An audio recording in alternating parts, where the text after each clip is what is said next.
we got breaking news from Lululemon and Peloton. The company's announcing a 5-year strategic partnership through which Peloton's going to be the exclusive digital fitness content provider for Lululemon, and Lululemon in turn will be Peloton's primary clothing maker. At the same time, remember, Lululemon had bought Mirror, then had written down the value of that investment. It's going to close it now by the end of the year.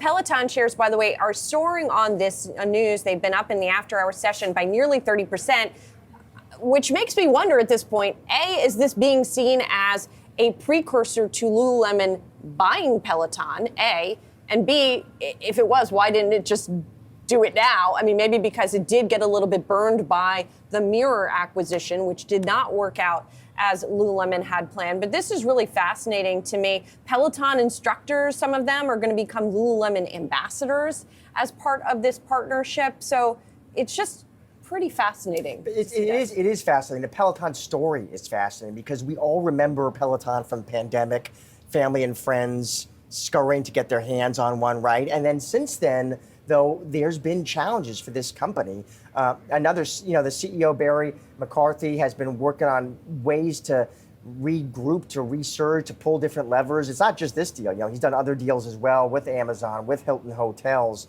But it has been a challenge. I mean, you remember, Julie, the company's last quarterly revenue outlook, that came in below what the street was hoping for. So it's been a different struggle here for the company. But announcing these deals, announcing these partnerships, and at least the immediate reaction of some investors here, they like what they see.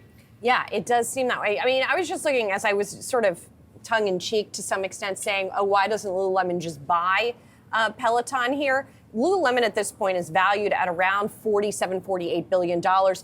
Peloton is valued at below $2 billion. At its peak, the company was valued, I'm just trying to look back at its market valuation here, it was valued at about the same size as where Lulu is now.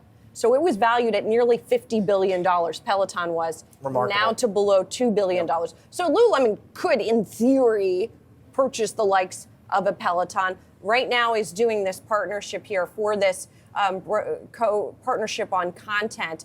And Lululemon, in contrast to what we've seen from Peloton, Lululemon has performed remarkably consistently.